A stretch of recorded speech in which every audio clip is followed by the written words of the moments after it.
Chris. I'm one of the hosts. With me always, Liam Weisner. And today we are going to be dissecting, reviewing the first 4 episodes of season 2 of House of the Dragon, as well as sharing our theories, predictions of how this season's going to end, and maybe even some stuff past that as well. So excited to go in, because you know me, I'm a big fantasy nerd. I love this stuff. Yeah. Whenever, just the scope, right? The idea that someone can create an entire lush universe, an entire lore behind it, it blows my mind. I love it, and I can't wait to dive in with you today on season 2. Yes. So for our formatting, what we're going to be doing is we're going to be doing an overview, would you say? Correct, yes. Non-spoiler, information. Then we're going to go into no holds bar. Everything will be spoiled, should we choose.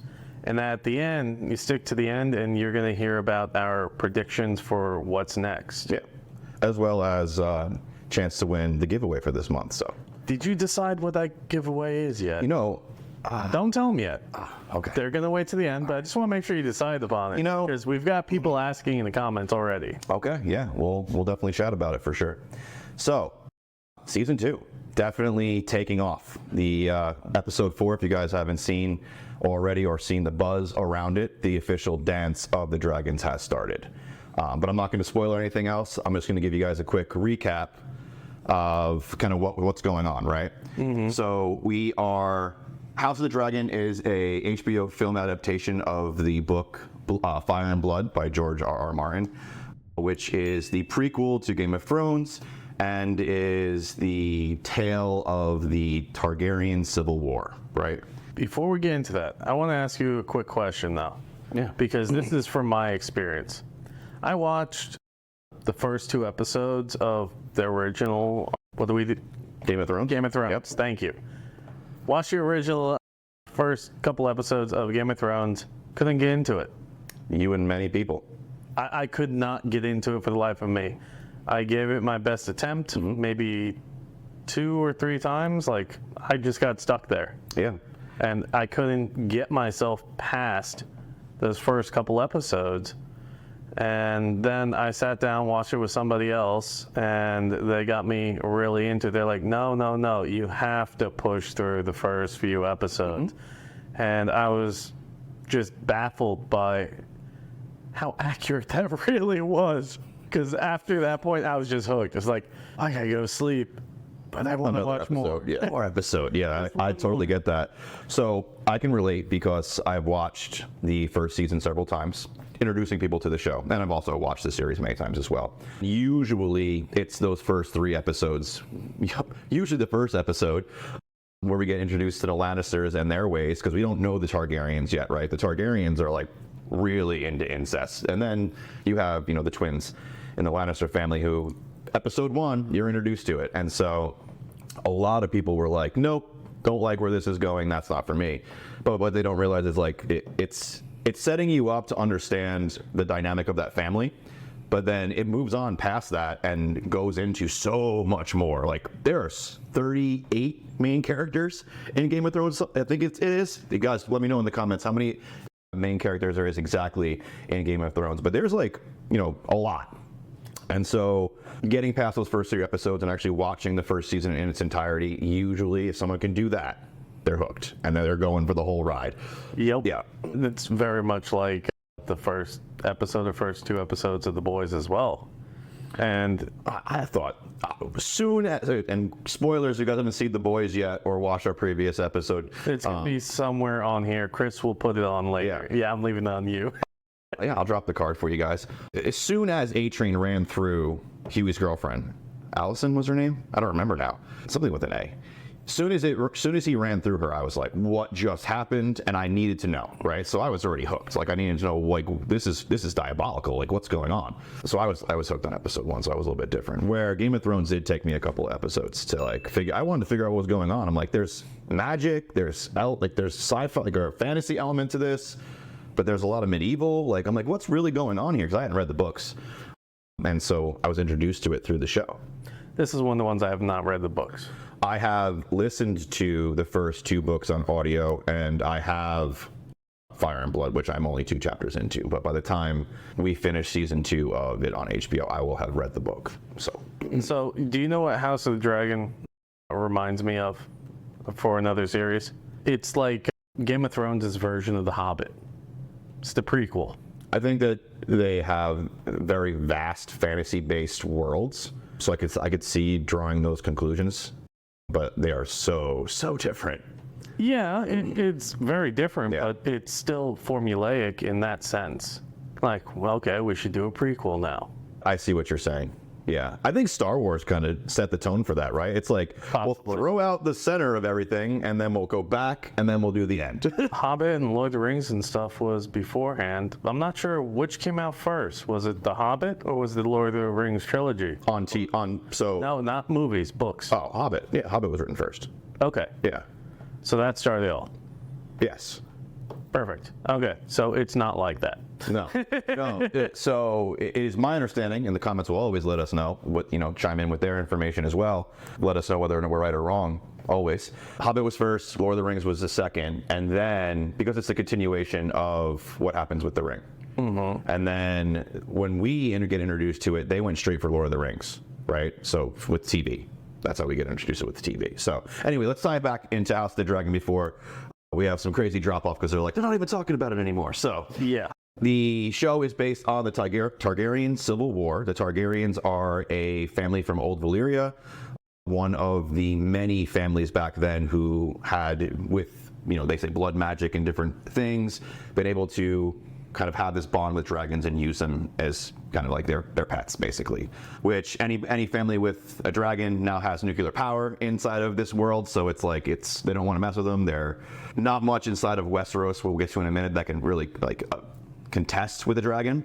Mm-hmm. But back in Old Valyria, they were just kind of like a middle-class family. But they escaped 12 years before the Doom because of a vision from the daughter, and then they move on. So anyway, that's a quick story on why the Targaryens go to Westeros. There's a Doom in Valyria. They move out because of a vision of their daughter, Dany, the original Dany, the Dreamer. And so, because you get another Dany in the actual Game of Thrones. Once they're in Westeros, everyone's kind of cut off. They're the only family now that has dragons. So they're like the superpower, right? So they live there for a couple hundred years, and then, let me know if that was correct. And then Aegon the Conqueror is born. He's the second son, and then from there he marries his older sister, his younger sister, and they just conquer all of Westeros. But by the time we are introduced to them, that's already happened. Targaryens have reigned for hundreds of years. There's been many successions of kings, and we get introduced to the very first start of a civil war, where he has to basically, the king is dying and he has to choose between his nephew and his great-granddaughter, or his grandson and his great-granddaughter. Mm-hmm. That's what he has to choose. And because of the way politics in Game of Thrones is set up, especially in Westeros, it is very patriarchal, so it's men rule everything, so they give it to the male, which starts the beginning of a lot of contention inside the family, and then it just stems out from what we see in season 1, bringing us to the beginning of season 2, where the real divide happens after the huge, and this is about to go into spoiler territory if you have not seen the end of season 1, so you're warned, where Aemond and Vhagar kill Lucerys and Arrax. I think he has Arrax, his dragon. And so that brings us into the beginning of season 2, where you now have a mourning queen and chaos about to ensue. So that's a recap of where we are up to date. Yes. And I just want to restate this. Well, you guys won't know it's a restate. We had technical errors yesterday. But You did. damn, gotta charge batteries for cameras. Who knew, right? But I want to restate the uncle. The Rogue Prince, Daemon Targaryen. Yes. Played by Matt Smith. 100%, yeah. I talked a bit about my first introduction to him was in Doctor Who. Right, yes. And he was definitely one of my top few of the modern Doctors. Mm-hmm. I did not watch the original Doctor Who. As we know, the old stuff kind of gets under my skin because of poor resolution and outdated techniques and stuff like that. So it kind of irks me. So keeping up with the newer stuff is more fun for me. But Matt Smith, definitely one of my favorites, and I think he plays this part really well, which is a vast difference from Doctor Who, where he was always happy all the time. He was always pleasant, life of the party. I guess he could still be the life of the party in this, based in There's certain scenes where they're, in Flea Bottom, down at the brothels and things like that, where it's, very pleasure-based, where he's not in his war mind. Yeah. But in this, he's more of like a psychopath, a sociopath. Yeah, he's definitely a sociopath for sure. And he is way darker, and I bet he's having a whole lot of fun playing this role for sure, because he gets to do all the things he wish he probably could have said or done during Doctor Who, right? Which is more family friendly. Yeah. And just seeing the dark side of him, it still gives me a little bit eek stuff, because I'm used to seeing him in that super pleasant, happy role. And so I think that's why I get drawn to him in this, is because I want to notice those subtle differences of what he was doing before versus what he's doing now in House of the Dragon. And I am not disappointed with his acting skills or any of their acting skills at all. They are all phenomenally good actors, and they play their parts very freaking well. It's 100%. So believable. Yeah. No, I would echo that and just say, like, a testament to that would be King Joffrey from Game of Thrones. He had to actually stop acting because they couldn't disassociate him as a person from the role he played inside of that universe. And he was so sick and twisted, King Joffrey, like one of the most evil kings to ever rule, just like brutal. He had to stop acting for a while, like I said, because of like people were like wanted to kill him, like legit. Like couldn't dissociate that. And so one of the things that I've noticed is that when you see a lot of interviews with Matt Smith, like when he goes on press tours for this stuff, he is just happy, he's himself, right? And so it's like you can see the contrast of like, oh wait, he really isn't that guy?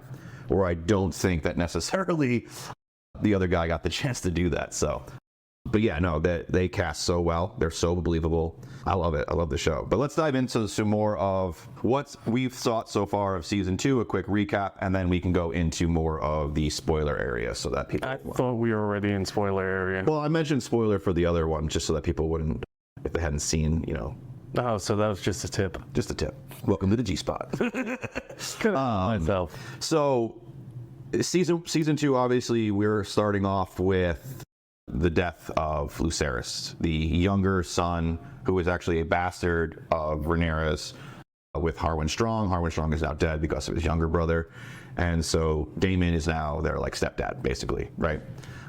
Daemon and Rhaenyra have other kids, but the ones that are old enough to be a part of this right now are the Strong kids, the bastard children. We lost one and his dragon, but we still have the older one who is Jace, and he's going to be playing pretty pivotal roles as a kind of like a lieutenant moving forward for his mother.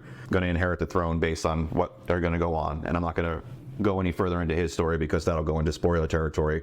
However, in episode 1 of season 2, Daemon goes behind Rhaenyra's back while she's out looking for her son in mourning and orders the death of a son for a son, which really starts to lead to the downfall of the blacks, as they call them, Rhaenyra's side, and their ability to gain power, to gain support.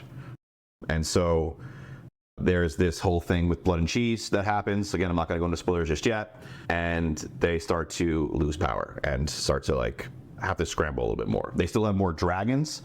However, they can't really get any of the major houses to side with them now because of this incident that they call it with the heir. Who's the, I'm terrible with names. And the Targaryens don't do you any justice. They name all their kids like the same names. But I'm talking about, who is that aunt? Which one? The one that is a princess, rides the dragon, married to the ship captain dude. Corlys Velaryon? Yes. The sea snake? Shoot. What's her name? Rhaenys. She is one of my favorite characters. I was going to say background characters, but she's not really background. The queen who never was is what they call her. Yes. Yeah. She's one of my favorites because she's like, wow, this is just going to go back to the boys in Fight Club. She's the angel on her shoulder, whispering all the good things and the grounding of everything that's going on. Yeah. And she just wants the least amount of destruction possible. So she's mitigating everything where she can. I think if you reflect back on the pilot episode of this, House of Dragon, they have the tournaments going on. There's like the tournaments with the jousting and all that. Mm-hmm. And she's sitting there with Corlys in the bleachers, the stands.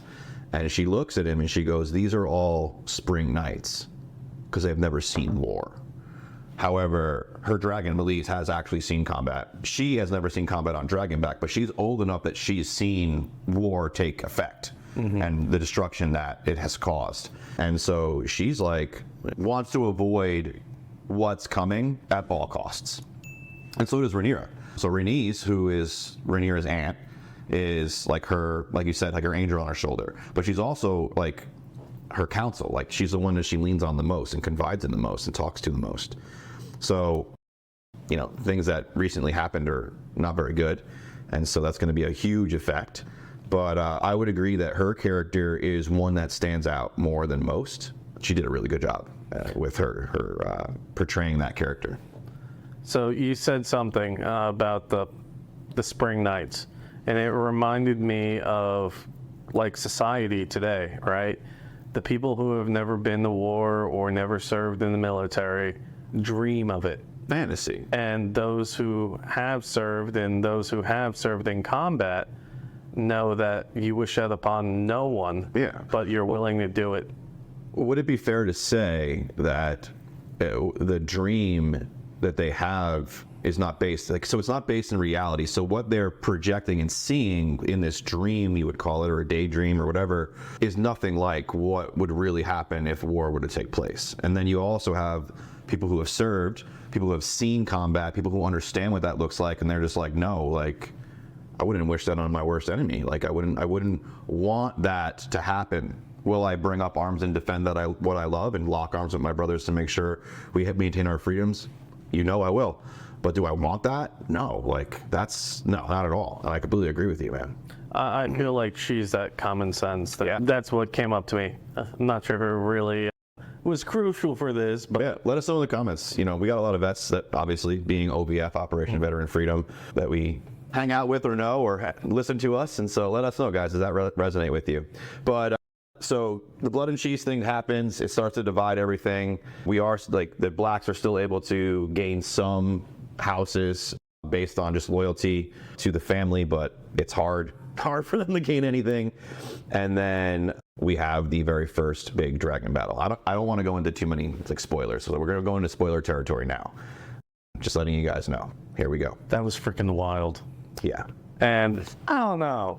I mean, I know she's the only one who saw combat or was old enough to know combat, and her dragon knows combat. Her dragon's been in many fights, yeah. But damn, they ganged up on her ass. Well, that's the thing that, I get that it was kind of kismet, though. Yeah. Because One Eye over here is sitting in wait because he wants to dethrone his brother. Yeah. And it just happened to be like, ooh, 2-for-1 deal. Can't resist this. It worked out in his favor for sure. I thought it was amazing to finally, after 2 seasons, see real dragon combat. Like, actually, dragons in the sky, spitting fire, ripping each other apart with their riders. And I thought they did an amazing job, bringing it to screen. Talk about slow build up to that, though. Yeah, 100%. But I think that, there was a point where Rhaenys basically says, it has to be me. There's no other person to go. I have the biggest, most combat-ready dragon. I am the most seasoned. It has to be me. I felt like she was talking herself into it just as much. Maybe she had to. I don't know. She still did it. And she went out like a fucking warrior, man. 2 times. And Melise, and this is something that I've learned just studying the lore of this, because I love the fantasy lore of these universes.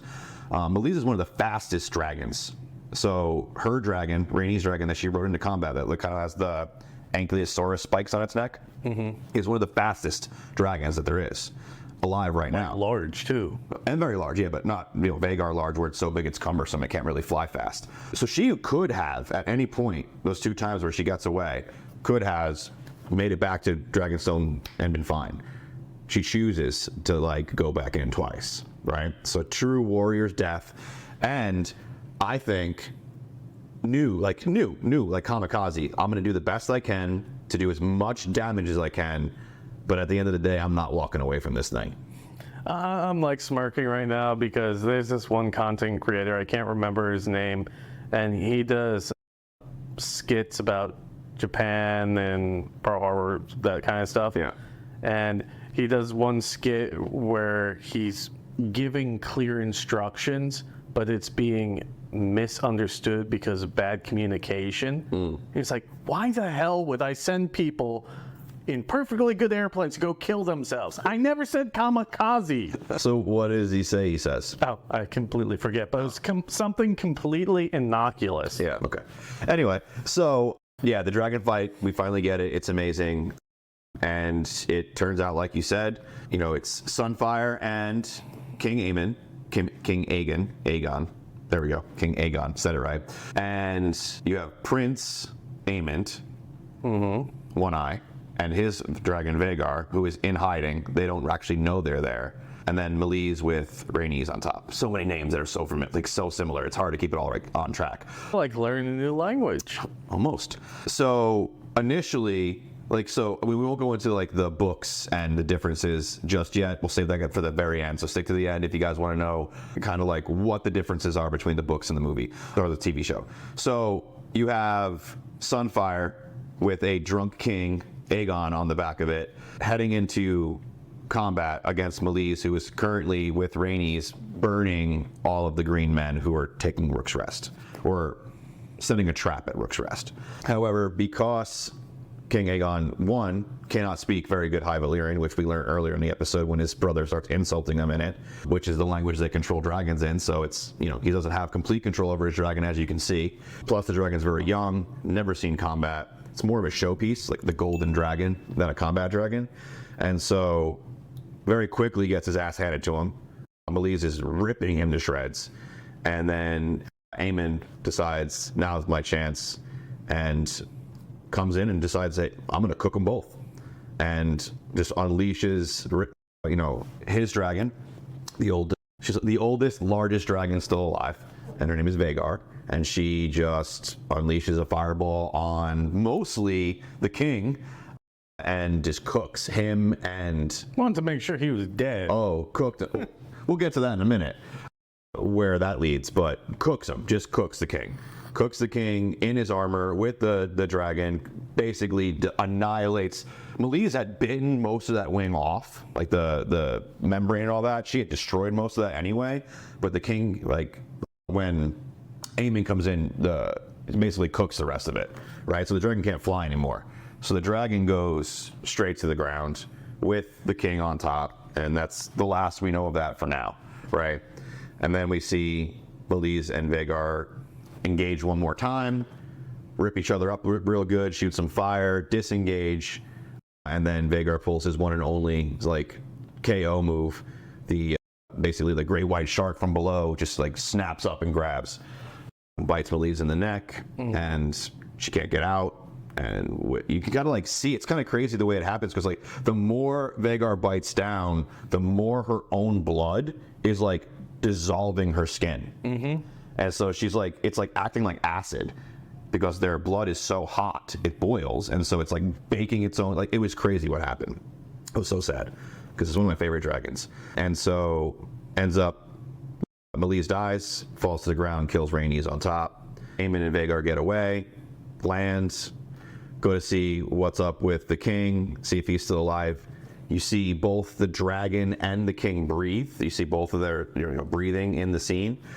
So they are both still alive, and Aemon goes in kind of to finish the job when we see it. Has sword in hand until Sir Criston, the new hand, the worst hand ever. We'll get to that in a minute. Is basically tells him no, don't do it. And once he knows there's witnesses, sheaths his sword and it just kind of takes the cat's paw's dagger which has the prophecy on it that no one really knows about just yet, other than us, the viewer, and a few Targaryens, and takes that as his prize, right, and kind of leaves. And that's kind of like we're left in the balance. What's up with the king? What's going to happen next? How are the Blacks going to react to losing one of their main dragons and one of their main council people? So we move forward, but we're not going to go to predictions yet. Kind of want to see what you thought of these last 4 episodes and touch on some more things that we have kind of just jumped over because the dragon battle was so awesome we wanted to get to it. So the whole situation with the hands, the original and now the new one. So Sir Otto Hightower, the hand of 3 kings. He had served 3 kings up to that point. He's very much reminds me of like a lifelong politician. He's all about strategy, yes. Yes. Even when death happens, it's all about strategy. So he's like controlling the narrative at all times. 100%. The other character I find super fascinating though is the guy who spreads whispers. So the Master of Whispers. Yes. So his name is Larys. He's a strong. So he's one of the strongs from Harrenhal. They call him the Clubfoot. I think his name's Larys. They're so like, my mind can only go so far with all these names sometimes. It's a lot of names, a lot of different things to keep up. But, I don't even bother with the name. But they'll let us know in the comments. They got our backs. Larys, I believe it's Larys Strong. The Clubfoot is his name. He's the Master of Whispers. We'll do a clap. Yeah.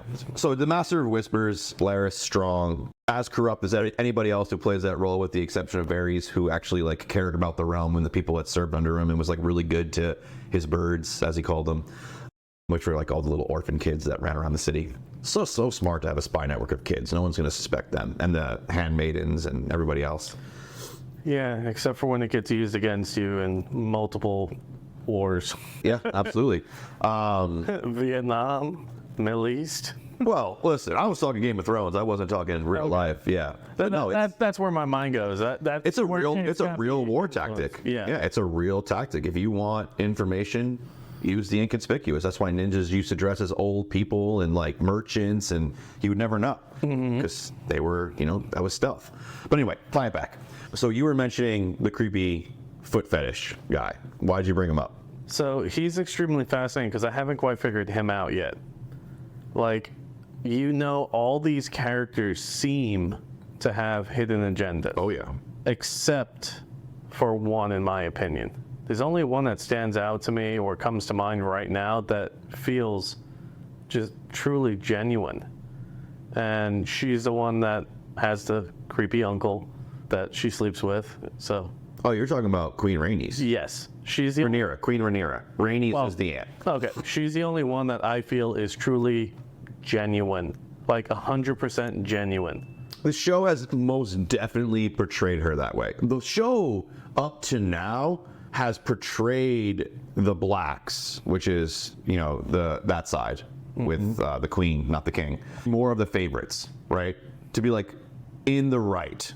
The true, like she was supposed to be the true successor. She had the legitimate blessing of the king to actually take over, where Alicent actually misinterpreted his last words, which we found out in season 2 when they meet. Such a crazy scene, right? They meet in the Sept. She's about to she's like, oh shit, you're gonna kill me. Pulls the knife like, I'm gonna kill you first. And she's like, no, we need to talk.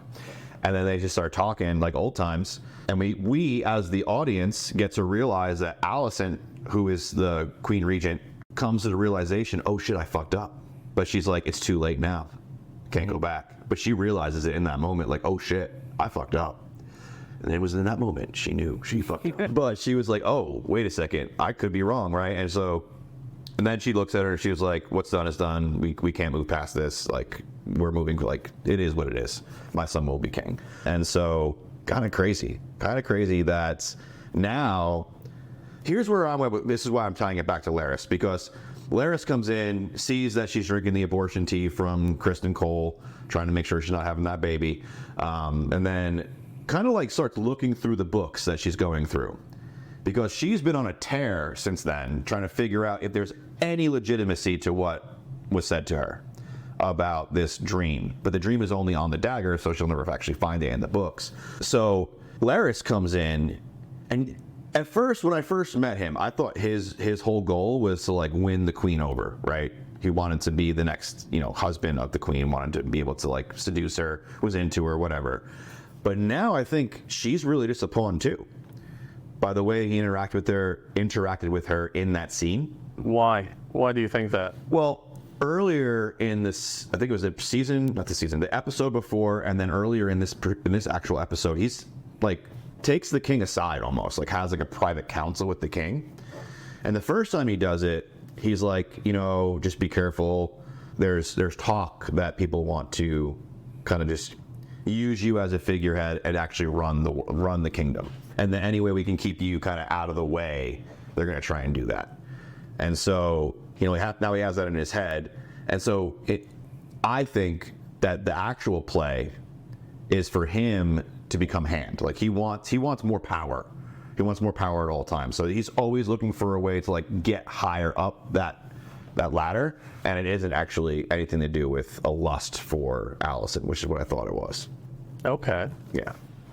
So there are specific set of characters that I want to talk about real quick before we finish off. Well, we got to do predictions at the end, but yeah, let's go. Well, that's what I meant. Yeah. All right. So we haven't brought them up at all yet, and they have a very unique and very sad story. Do you know what I'm talking about? Oh, in the Game of Thrones, man, you could be talking about a couple different people. We're not talking about Game of Thrones. We're talking about House of Dragon. House of Dragon is Game of Thrones. It's a continued universe. So yes, I'm always refer to it as like that big universe in my mind. So the twins. Okay. You know what I'm talking about? No, off the top of my head now. The Knights. They went. Oh, Eric and Eric. Yeah. Yes. Those twins.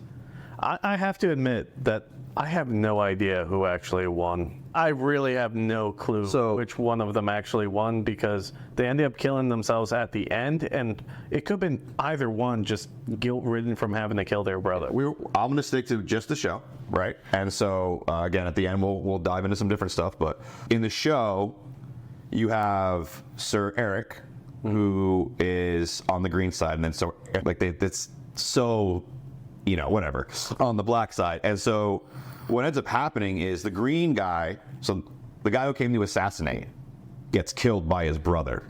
He defends the queen. He does his job. He defends his queen. However, because he just killed his brother, he would never be able to live with himself. Mm-hmm. So he turns to his queen and he kills himself. Otherwise, the only other way, like the reason I truly believe that is because obviously they're twins, their names are so similar, they're like almost identically dressed, so it's like who did what. The reason I truly believe that is because if the assassin had killed his brother, he would have killed the queen before he killed himself. His whole mission was to go there and kill the queen. He ain't gonna go kill his brother and not fulfill his mission and fulfill his duty before he takes his own life. He's gonna do that first. You sure? I think so. I don't think he would, because he just, in the line of his duty, had to kill his brother, and so he was like, fuck, what did I do for somebody else? So he was just so guilt-ridden. That's what I'm saying.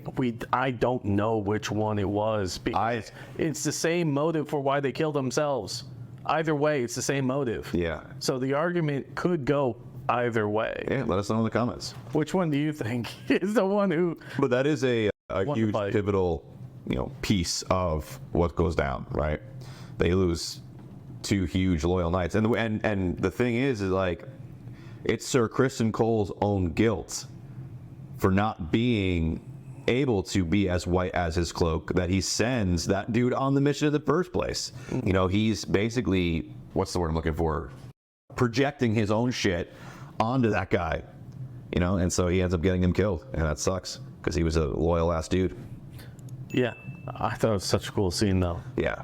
And I was surprised that it wasn't brought up to this point. That's why I wanted to make sure that we included it in this episode. Yeah. But now, I think that would be a good transition to what are you predicting is going to happen next? Yeah, let's talk predictions, and now we can go full spoiler with this as well, because, Well, we've already been spoilered. Well, I'm bringing books in. I'm going to bring some of the stuff that I know from studying the lore. And I love that the comment section will always add in stuff as well, because, together we have a complete encyclopedia of this universe. And so let's do it. So, yeah, remember, if you guys have something to say to add to this, do it in a respectful way. We're okay with being wrong on certain things as long as you can show us exactly why we're wrong and share your opinion. We got to get better at communicating with each other when we disagree with things. So I just want to make sure and let you guys know that we love when you guys comment about this stuff, because if you spark an idea for us, we're going to go look it up, or even if we're wrong specifically and you show us why we were wrong, great. You just helped us improve us. 100%. So I ain't going to hate on that. No, yeah. So, predictions. So, the Blacks just lost one of their main council people and one of their main dragons. However, they still have majority of the dragons on the board. So, it is my understanding, and let me know in the comments, I believe the current count, and Daemon does it in the end of season 1. He gives you the count of all the dragons. I don't know it off the top of my head, so I'm not going to just make up a number. I do know the Blacks have more. So they have the Queen's dragon, Daemon's dragon. So they have 2 of the strongest. They have Syrax, which my dragon for Syrax just came to the house today. Can't wait to put together. I have Malise come in August when it finally releases, and Caraxes, who is the Daemon's, was sold out, so I couldn't get him, but I want him. Damn. Yeah. But anyway, they have way more dragons. They also have the dragon seeds, which we got introduced to. So Adam and Alan, the Corlys' sons. So it is Alan who saves him from the shipwreck, and you meet him, and then Rhaenys actually talks to him at the last episode, and he's like, "Wow, you must have had a really beautiful mother, right? Because of what bastard child, right?" So what ends up happening is that his brother Alan, they're what is called dragon seeds, right? So they have enough of the old Targaryen or Valyrian blood, the old dragon blood in them, that they can actually still tame dragons, but because they weren't born into the family, they're bastards. They weren't born with the right to have a dragon in their cradle or get to choose one from the family line or anything like most of the ones that we have been here. So what you're going to end up having is you have a bunch of dragons that can be claimed and added to the ranks. And the Blacks are going to basically bolster and build out their ranks using dragon seeds. So they have Ulf the White, who you met. He's the guy in the bar who's always talking shit, drinking. He's like, "I'm a Targaryen," and then the king walks in and he's like, "Oh shit!" And he's actually a true bastard. He is blood of Targaryen. We just don't know which Targaryen he's actually from because he's a liar. So he's not just a drunk. No, he is. He's a drunken liar. However, there is some truth to the legitimacy of being a bastard of a Targaryen. Okay. We just don't know which Targaryen specifically, because the one that he claims was probably the most loyal, steadfast to his wife. And so it was like, would he really cheat on his wife? He really loved her. So it's weird. Anyway, let us know in the comments again. What do you guys think about that? He claims he is Daemon and Viserys' brother. But after their mother passes, he basically dedicates the rest of his life to her memory, as far as I understand. So he wouldn't have cheated on her. So anyway, Ulf the White is one. Then you have Hugh Hammer, who is the blacksmith that you meet, who says we need more steel. Basically, we need more money to make more steel. We don't have what we need. He's another one. Those guys are huge components moving forward. They're actually considered huge spoiler territory for the books, guys, because this is where I believe it's going to end up going to. They end up betraying the Blacks and going over to the Greens, and so the only new dragons that the Greens were really going to add to their ranks are from the Blacks defecting and going over. Then you also, again, you have Alan, who gets Sea Smoke, which is, I don't know how they're going to do that, because in the books his owner is dead, but in the show they kind of just send him off to go live his own life and love who he wants. But dragons are bonded by magic to their owner, by blood magic, so he knows he's still alive. So I don't know how they're going to play that out. But anyway. So very Avatar. Yeah, very much. When you bond, they bond to the creature, 100%. And a guy with his dog, right? Yeah, sure. I don't even know what that reference was just now. Man and dog. Oh, I thought you and your dog, me and my dog, that kind of bond. I think even more deep than that, though. That's probably why I didn't make the connection, because it's almost like without communication, they can feel each other. Where a dog, it's more of a interaction. But I do like the reference. So you have a bunch of dragon seeds, basically. I don't know if they're going to introduce Nettles. Nettles was one of the fan favorites of the dragon seeds. She ends up taming one named Sheep's. But what we're thinking is going to happen is that Bela, who was supposed to marry Lucerys. She was supposed to marry him. He's dead. Now she's basically taking care of the younger Daemon and Rhaenyra's kids, right? She sent them off with the 4 eggs. There's some speculation that she's actually going to be like integrated with Nettle's role, that they're going to combine those two for the series rather than keeping them separate like they are in the books. And then she would have Caesar instead. But either way, there's a bunch of more dragons being introduced, and then you also have like wild dragons, like Cannibal, which is like the largest dragon in existence. It's a wild dragon? And it's untamable. It's the untamable dragon. It literally eats other dragons. That's what it does. Well, that was the same with Avatar. Are they going to pull the same kind of move where the chosen one is going to come and go and take? Cannibal is just cannibal. No one ever claims him. He's just a force of nature, is what he is. Doing my best to think of what they called it. Akhtar or something? Mokhtar? Turuk Makto. Makto. Okay, yep.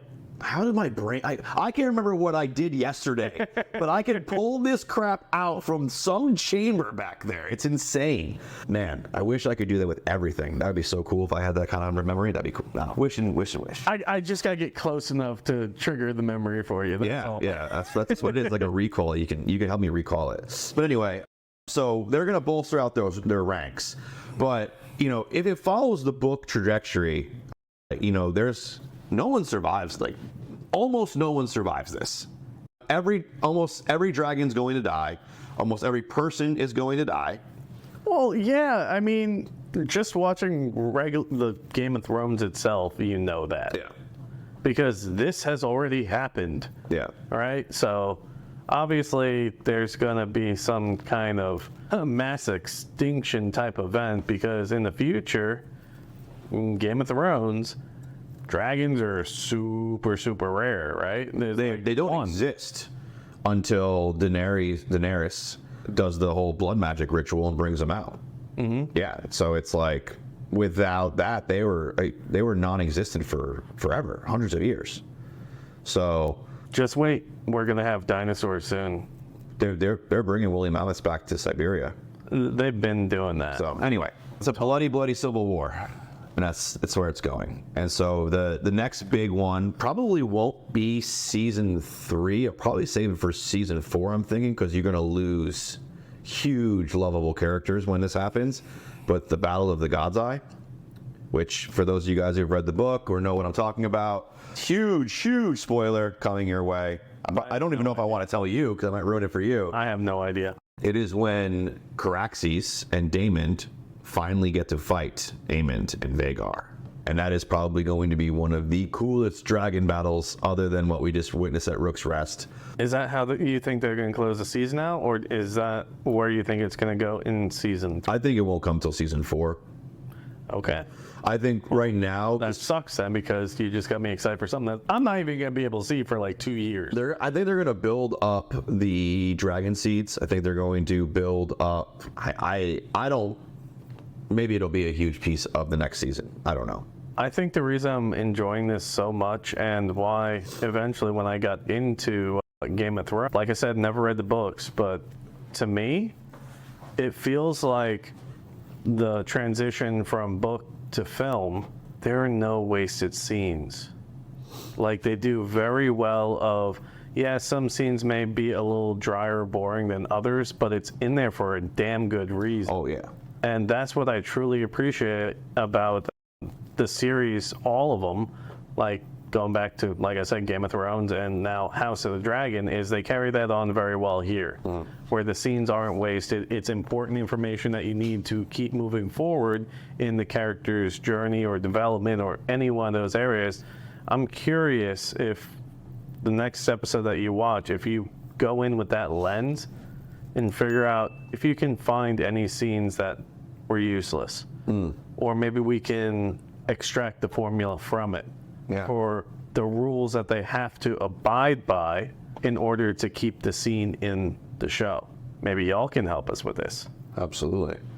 I think I would agree that they so there's, obviously slow episodes, right? There's ones where you're like, even episode 1 of season 2, it was a very slow build to a very dramatic end, right? But everything's stacking everything stacking, and it's there for a reason, as you said, because it's going to pay off in the end. And I think Game of Thrones is one of those shows.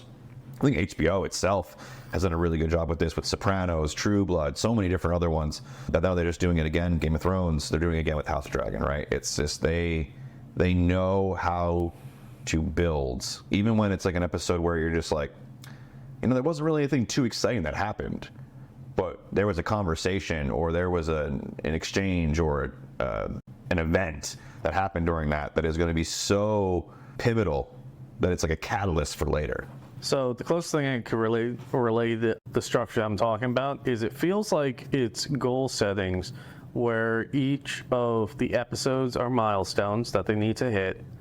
But what I'm attempting to determine are the rules that they have to check off. It meets this criteria, this criteria, and this criteria before we get to the milestone, which is the end of the episode with a big cliffhanger. Yeah.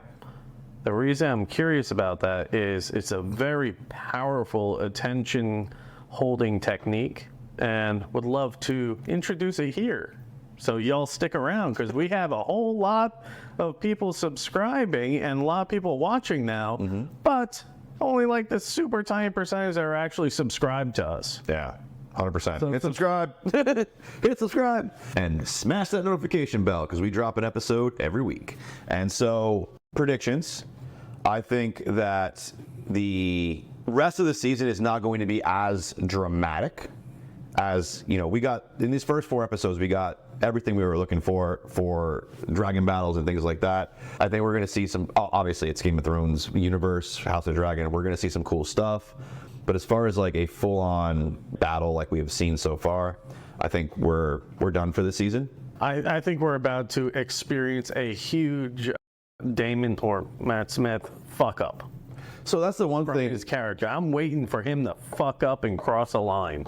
Even more so, I should say. I'd love to hear your guys' opinions on the Rogue Prince in the comments, because he has lust for power for sure. But based on entitlement. Well, he's a Targaryen. They all have that. Especially when we get introduced to the Targaryens in Game of Thrones, we meet Viserys, the younger, the Dany's brother, and he is just the most entitled little prick ever, right? So like we automatically tie that to the Targaryens. Shoot, what was I just saying? I said I was waiting for Daemon to fuck up. Yes. So in the show, so the book, as far as the book is like a historical telling, right? It's like a retaking like of events. So sometimes it's like being narrated to you, and sometimes it's like, this is what we heard about this event. So sometimes it's like the Maesters were right there next to the Bannermen, and this is what they heard. So it's like a real word for word account. And other times it's like, well, this is what we heard. So it's like it can be loosely interpreted. Which the show is kind of cool, is that like it's giving you the behind the scenes of what really happened of that loose interpretation. So, in the book, it tells you that Sunfire and Vhagar rode into battle together against Malees. And it was in that battle that Sunfire and King Aegon were injured, and that ultimately it was Aemon who brought down Malees, but that it was never, like Aemon never fought his brother, right? Like that's how the historical telling is told through the books. However, in the show, we get to see that necessarily wasn't the case. That's just how the victor goes to the spoil. Like the victors go to the spoil. To the victor goes the spoils. They get to write the history. Yes. And so it's a very different accounting based on the Maester's writings than what actually happened, which I thought was kind of cool. So with that being said, I think that the show is doing a really good job of showing you Daemon's actual loyalty to family. Right, there were multiple times where he could have taken the throne from his brother, chose to bend the knee, show respect, be his freaking basically blunt instrument. I think he finds a lot of joy in that. Oh yeah. I think though now, the hard issue for him is not only is it someone who's younger than him, it's a woman. And so in his mind, he's battling, which is why the visions in Harrenhal are what they are, and he's like beheading the younger version and all the things that happened, is he's battling with the idea that a woman a younger woman basically controls his fate, is his queen. Even though he loves her and has been in love with her for a very long time, lusted after her, I should say. I think he's like having this like weird issue where it's like, it's a woman and I don't necessarily think I should listen to her. Okay. And that's where he's going to make the mistake. But look at what he did with the madam. He sought counsel from her. The one that is now the master of whispers for the queen? Yeah. Yeah. He listened to her. She was almost like his guiding counsel. Yeah. He lay down on her, tell her everything that's going on. She'd offer sage advice, and he'd pretty much follow it. Yeah. The White Worm, she's pretty cool too. Awesome character. In the books, it's very different, their relationship. It's much more closely knit. Okay. Same thing with the chick you just met at Harrenhal. His relationship with her in the books is also very different. Oh, okay. The witch? Yeah. That was very interesting. I love how she like poked fun at him. That was my favorite piece right there. And he's just got like this whole thing of, who the fuck you think you are talking to me like that? Targaryen. She does it anyway. Yeah, Targaryens. That was wonderful. Yes, if they have her show up a whole lot more, doing more of that, I will be happy and satisfied. She's a very so again, I'm still reading the books myself, but I love this universe. So I've done a lot of study on the lore and like how it all fits together. And now I'm going back through and kind of putting the pieces together myself as I do it. But as I understand it, the relationship, like she's a pivotal piece of Daemon's time at Harrenhal and what happens, like what he does there. So interesting to see what they do with that. Cool. So let's close this out. Yeah. So I've been thinking, and one of the things I just ordered OVF plates for the truck. And one of the things that I was thinking, I'm like, man, we should get like a G-Spot logo or like a G-Spot, like a custom thing for here. And so I was thinking like, well, why, when we do that, I think it'd be kind of cool to kind of make some like other custom G-Spot stuff. And so what I was offering, what I was going to suggest is that we give away the very first, and we can maybe even sign it and give it away, the very first ever G-Spot logo poster on this channel, signed by us. For the winner of this month's thing? For July, yeah. All right. We'll ship it to you, signed. Very cool. Yeah. I can get behind that. G-Spot logo. So if you guys are interested in grabbing the very first ever G-Spot logo poster signed by both hosts, mailed directly to you, that is going to be the prize this month. Last month we had our winner for the $50 Amazon gift card, and then in August we will create something different for you guys. But if you guys are enjoying our content, make sure you hit that subscribe button. According to our analytics, it is 98% of you who watch our content just watch it, and we appreciate you doing that. But the algorithm really loves it when you hit that like button and hit subscribe. It lets us know we're doing the right thing. It lets YouTube know you guys are really liking this, and so we can keep getting out to more people and get into your newsfeed faster. So hit that little bell so you never miss another episode. What else do we have before we close out? We will see you guys on the next one. This is the G-Spot. We're always glad you found it. Peace.